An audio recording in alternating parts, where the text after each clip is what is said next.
They have taken him to different places. He has been physically assaulted. He has been emotionally attacked, and he has been secluded from everybody and made him to sit alone.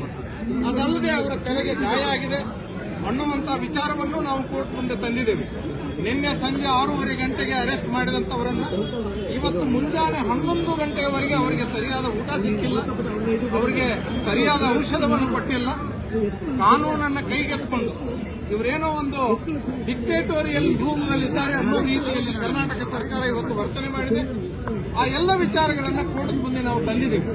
ಒಂದು ಹಂತದಲ್ಲಿ ಈ ಜನಪ್ರತಿನಿಧಿಗಳ ನ್ಯಾಯಾಲಯದ ಮುಂದೆನೇ ನೀವು ಹೋಗಬೇಕು ಅನ್ನುವಂತ ಮಾತು ಬಂದಾಗ ನಾವು ಅದನ್ನು ಬಹಳ ಸಮರ್ಥವಾಗಿ ಅವರಿಗೆ ಹೇಳಿದ್ವಿ.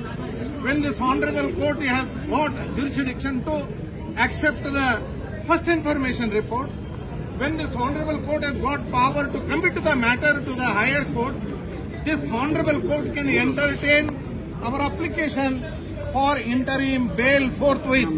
ಯಾಕಂತ ಹೇಳಿದ್ರೆ ಅವರ ಆರೋಗ್ಯ ಸರಿ ಇಲ್ಲ, ಇಡೀ ರಾತ್ರಿ ಅವರು ಬಳಲಿದ್ದಾರೆ, ಫಿಸಿಕಲ್ ಮೆಂಟಲ್ ಹ್ಯಾರಾಸ್ಮೆಂಟ್ ಆಗಿದೆ, ಎಮೋಷನಲ್ ಹ್ಯಾರಾಸ್ಮೆಂಟ್ ಆಗಿದೆ. He needs health care forthwith. ಮತ್ತೆ liberty of a human being is very important. Under article 194 of the Indian constitution ಜನಪ್ರತಿನಿಧಿಗಳನ್ನ without permission of the speaker can't be arrested ಅನ್ನೋಂತ clarity ಇದೆ. ಮತ್ತೆ offences ಅಲೇಜ್ ಮಾಡಿರುವಂತದ್ದು 3 ವರ್ಷಗಳ ಶಿಕ್ಷೆ prescribe ಮಾಡಿದ್ದಾರೆ. ಆದ್ದರಿಂದ ಈ ಕೋರ್ಟ್ಗೆ ಸಂಪೂರ್ಣವಾದಂತಹ ಅಧಿಕಾರ ಇದೆ ಅನ್ನುವಂತ ಮಾತನ್ನು ನಾವು ಕೋರ್ಟ್ ಗಮನಕ್ಕೆ ತಂದಿದ್ದೇವೆ.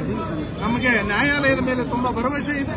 ನ್ಯಾಯಾಲಯ ನಮಗೆ ಆ ರೀತಿಯಾದಂತಹ ಒಂದು ರಿಲೀಫ್ ಅನ್ನು ಕೊಡುತ್ತೆ ಅನ್ನುವಂತ ಭರವಸೆಯಲ್ಲಿ ನಾವು ಇದ್ದೇವೆ. Let us wait for that.